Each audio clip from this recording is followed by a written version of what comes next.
حدیث میں آتا ہے کہ جس نے اسلام میں کوئی نیک طریقہ اختیار کیا اس کے لیے اس کا اجر بھی ہے، اور اس کا بھی جو اس کے بعد اس پر عمل کرے گا، یعنی اسے دیکھ کر جو دوسرا انسان عمل کرے گا، اس کے نشان کو دیکھ کر فٹ سٹیپس کو فالو کرتے ہوئے اس کے پیچھے چلے گا. آپ ایک اچھا کام کر رہے تھے، آپ کو دیکھ کے دوسروں نے بھی شروع کر دیا، اب یہ آپ کے نشان ہیں. یہ سب لوگ کیا بن گئے؟ گواہی بن گئے، آپ کی نشان بن گئے، آثار بن گئے. فرمایا کہ اس کے لیے اس کا اجر بھی ہے، اور اس کا بھی جو اس کے بعد اس پر عمل کرے گا، بغیر اس کے کہ ان میں سے کسی کے اجر میں کمی ہو. اور جس نے کوئی برا طریقہ اختیار کیا اس پر اس کے اپنے گناہ کا بوجھ بھی ہوگا، اور اس کا بھی جو اس کے بعد اس پر عمل کرے گا، بغیر اس کے کہ ان میں سے کسی کے بوجھ میں کوئی کمی ہو. کتنی ہلا دینے والی حدیث ہے کہ ہم کبھی یہ نہ سوچیں میری مرضی، میرا کام، جو میں کر رہا ہوں مجھے کرنے دو.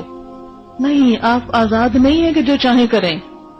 جو آپ کر رہے ہیں نا، وہ صرف آپ کی ذات کو نقصان نہیں دے رہا، وہ معاشرے کے لیے بھی نقصان دہ ہو رہا ہے. یا جو آپ اچھا کام کر رہے ہیں اس کا فائدہ صرف آپ کو نہیں، معاشرے کو بھی ہو رہا ہے. اسی لیے آپ کی ذات سے اگر کوئی اچھائی ہوتی ہے اور وہ اچھائی 1000 لوگوں کے عمل میں آ جاتی ہے تو آپ کا ایک نیک عمل 1000 سے ملٹی پلائی ہو گیا.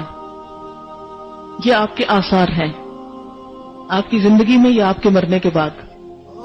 اسی طرح آپ ایک غلط کام کر رہے ہیں، آپ ایک حرام کام کر رہے ہیں، آپ کو دیکھ کر 10 لوگوں نے وہی حرام کام شروع کر دیا.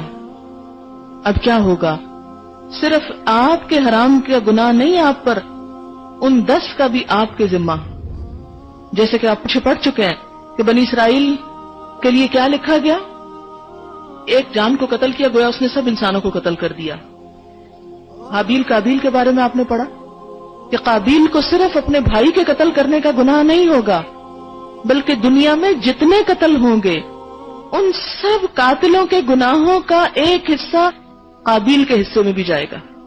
قابیل صرف اپنی سزا نہیں بھگتے گا، پوری دنیا میں ہونے والے قتل کی سزا بھی بھگتے گا. یہ ہے آثار، یہ قابیل کے آثار ہیں. کیونکہ قابیل نے رواج ڈالا تھا، رسم ڈالی تھی ایک غلط کام کی، ایک برائی کو عام کیا تھا. جب ہم کسی برائی کو عام کرتے ہیں، حالانکہ ہم منہ سے ایک لفظ نہیں کہہ رہے، صرف عمل سے ایک برا کام کر رہے ہیں، ہمیں دیکھ کر جتنے لوگ غلط کریں گے ان سب کا بھی کھاتا ہمارے حصے میں آ جائے گا.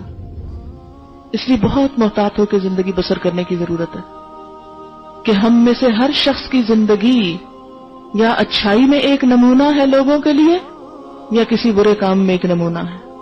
یاد رکھیں، سوچیں، اپنے آپ سے پوچھیں، میں دوسروں کے لیے کس چیز کا نمونہ ہوں؟ میں دوسروں کے لیے کیا نمونہ چھوڑ رہا ہوں؟ کیا نمونہ پیش کر رہا ہوں؟ کیا میری ذات سے لوگوں کو رہنمائی مل رہی ہے؟ دین کی طرف آنے کا موقع مل رہا ہے یا دین سے بھاگنے کا؟ کیا میں اپنی عملی زندگی میں چلتا پھرتا دین کا ایک مبلغ ہوں یا دین سے بھگانے والا؟ خاموش تبلیغ جس کو کہتے ہیں.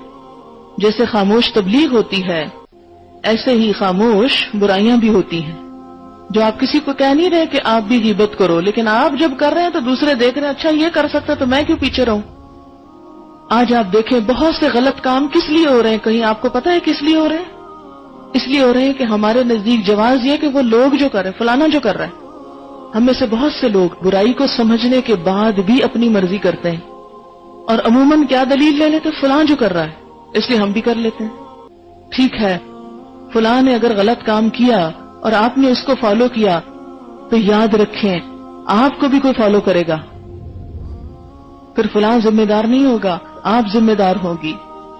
آپ کی غلطی صرف آپ کی ذات کے لیے نہیں، دوسروں کے لیے جہاں نقصان دہ ہوگی وہاں ان کا گناہ آپ کے لیے شدید نقصان دہ ہوگا.